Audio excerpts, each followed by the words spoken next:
Today we're going to get a little better at reading music.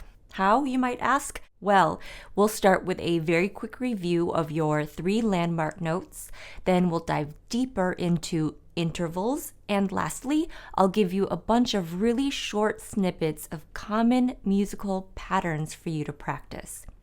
And the idea is that you'll get used to seeing these common patterns and be able to quickly hear the pattern in your head and then translate that into your fingers.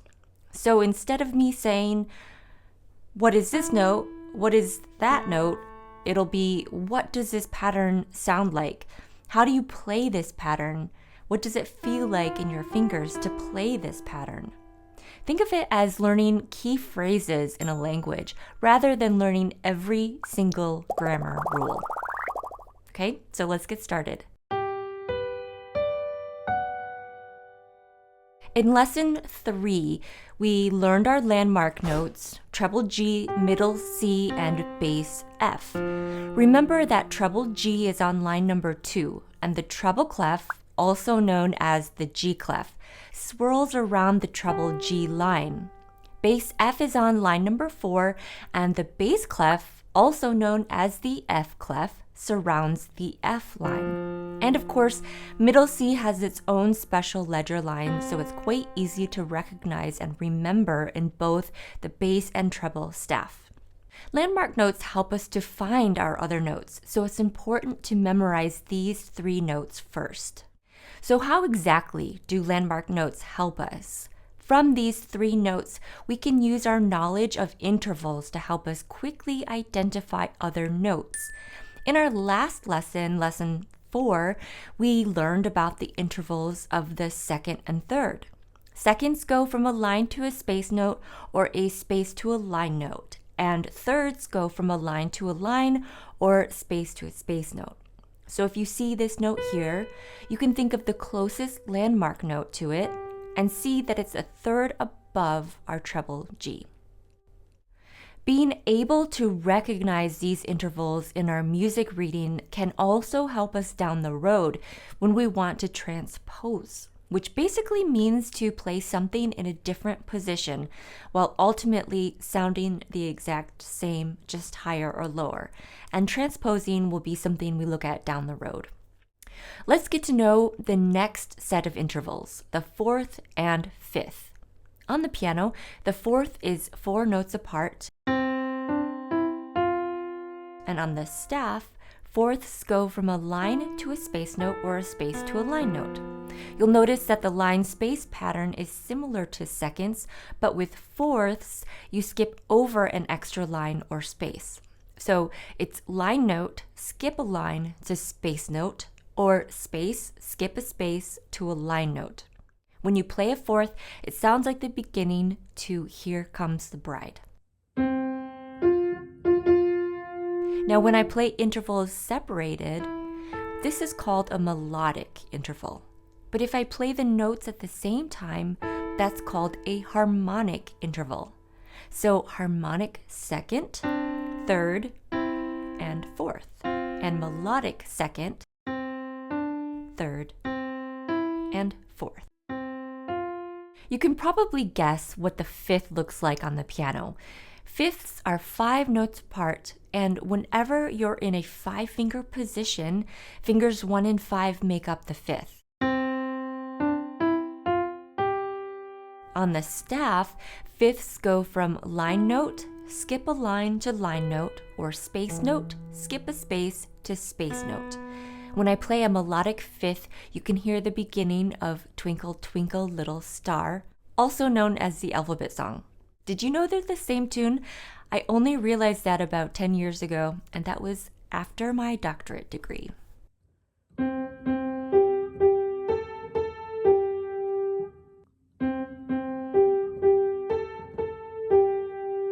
Okay, let's see how well we can recognize intervals on the staff. You'll see 2 notes pop up on the screen, and I'll give you a couple of seconds to decide whether it's a 2nd, 3rd, 4th, or 5th. Ready? Here we go.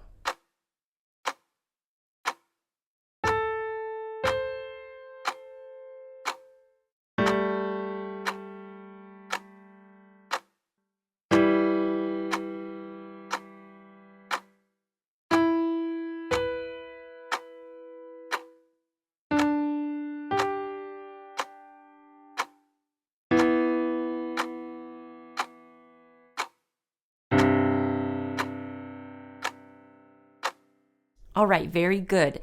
If you want more practice with recognizing landmark notes and intervals, go to the download link in the description below where I'll have a worksheet for you to do. And then don't forget to check your answers. Now I want to get into practicing our common musical patterns. I'm going to go through one of these exercises with you right now, but mostly it'll be up to you to go download the rest of these exercises and practice them on your own.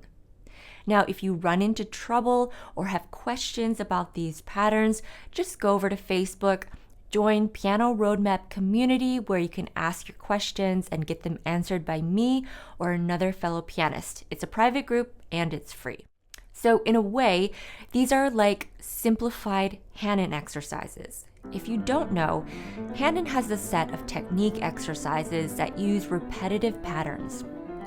So these simplified patterns that you'll practice this week use one measure note patterns that start on middle C for the right hand, and then they repeat that exact pattern but on the next note higher. And you keep going until you reach the octave above middle C. So you'll be working on technique, getting your fingers used to playing the different patterns, and you'll work on your note/pattern recognition. When you first learn these, try to keep your eyes on the score or on the sheet music as you play so you get used to translating what you see to your fingertips. This is also great for strengthening your keyboard geography, or in other words, knowing where you are on the piano without even having to look. Here we have our first pattern. It starts on middle C, then goes up a second, up another second, then down a second. Let's use our right hand first, and we'll always begin with finger 1 on the first note. So we have. Now we're going to repeat that pattern, but our starting note will be on D. Then E. And keep going all the way up until you reach the octave above middle C.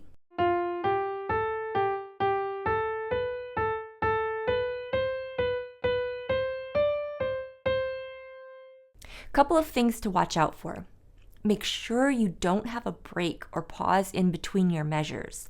Each measure should flow right into the next one. In order not to lose a beat, you'll have to steal a bit of time from the last note of each measure, so it'll almost sound staccato. Then the left hand plays the same pattern, but starting on bass C with finger 3.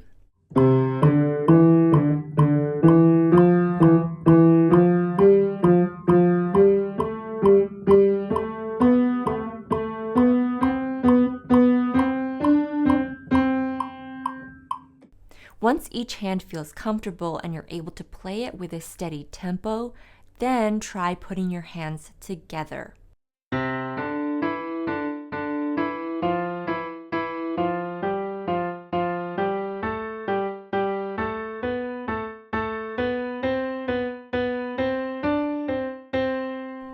Remember to start out nice and slowly.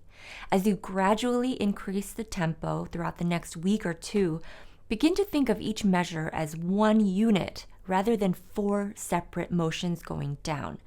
So here's thinking in 4.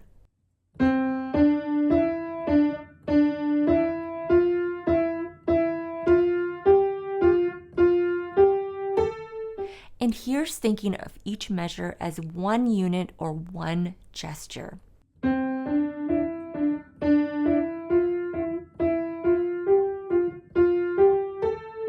So remember to download the rest of your musical pattern exercises. These will strengthen your music reading skills and technique. I'd use these as a warm-up to your regular practice. Maybe spend 5 to 10 minutes on them.